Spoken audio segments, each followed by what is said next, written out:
मंगल भवन अमंगल हारी द्रवहु सुदशरथ अजिर बिहारी। जय भगवंत अनंतय नामय अनघय अनेक एक करुणामय।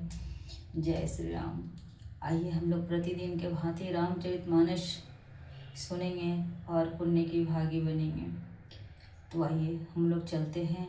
जैसा कि आप लोग को बता रहे थे कि जहाँ भी रामचरितमानस में एक बार आया है वहाँ कुछ विशेष देखने को मिलता है। तो आइए कल आप लोग सुने एक बार भरी मकर नहाए। आज सुनेंगे आप लोग एक बार त्रेता युग माही। तो एक बार त्रेता युग में क्या कौन सा घटना घटी तो हम लोग सुनते हैं। एक बार त्रेता युग माही शंभु गए कुंभजरि सिपाही। संग सती जग जननी भवानी पूजे ऋषि अखिलेश्वर जानी। एक बार त्रेता युग में शिव जी अगस्त ऋषि के पास गए। उनके पास 7 जगत जननी भवानी सती जी भी थी। ऋषि ने संपूर्ण जगत के ईश्वर जानकर उनका पूजन किया। राम कथा मुनिवर जब खानी सुनि महेश परम सुख मानी।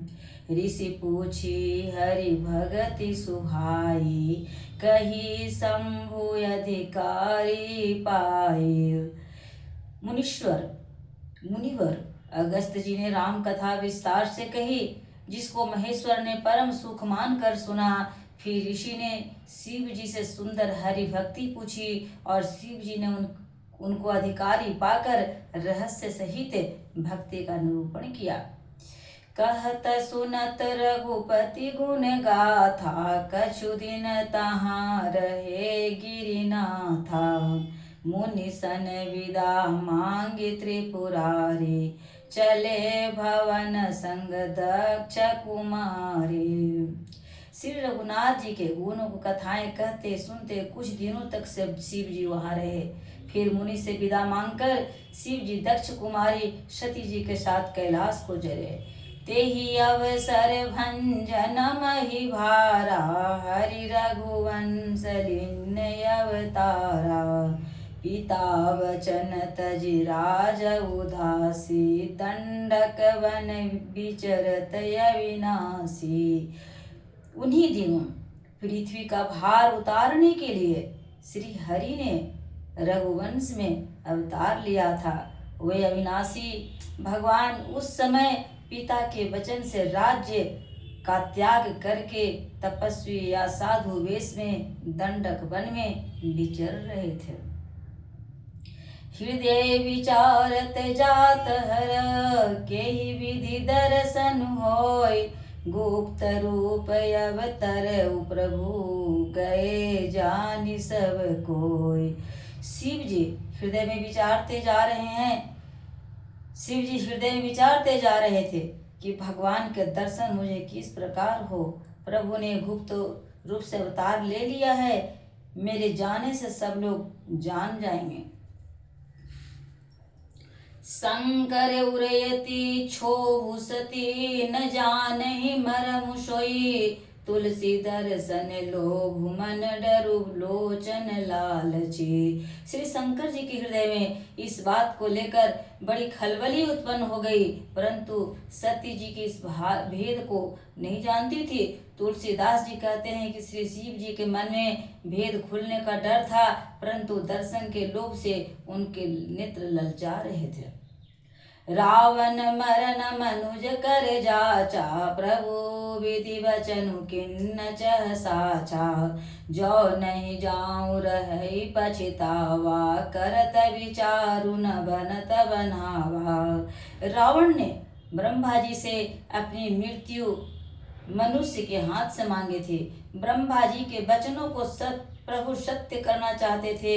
मैं जो पास नहीं जाता हूँ और बड़ा पछतावा रह जाएगा। इस प्रकार शिव जी विचार करते थे, परंतु कोई भी युक्त युक्ति ठीक नहीं बैठती थी। यही विधि भय सोच बसई, सात ही समय जाए दस शेषा।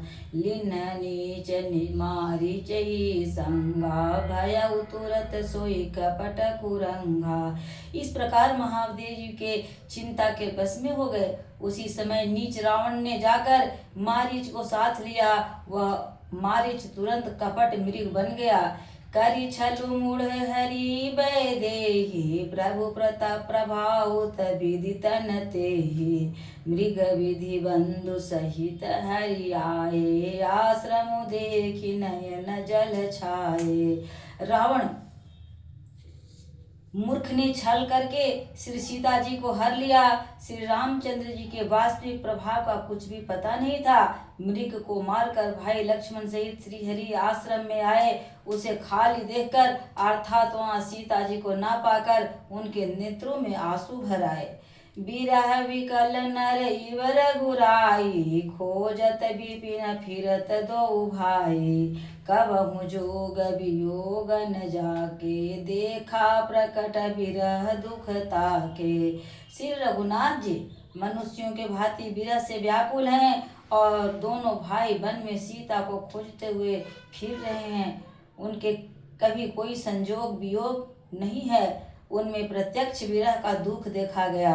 अति विचित्र रघुपति चरिता, जानहि परम सुजान। जे मति मंद विमोह वस, हृदय धरहि कछुआन। श्री रघुनाथ जी का चरित्र बड़ा ही विचित्र है। उसको पहुँचे हुए ज्ञानी जन ही जानते हैं। जो मंद बुद्धि हैं वे तो विशेष रूप से मुंह के बस होकर हृदय में कुछ दूसरी ही बात समझ बैठते हैं। जय श्री राम, जय आनंद कंद भगवान की जय। आज की कथा की जय।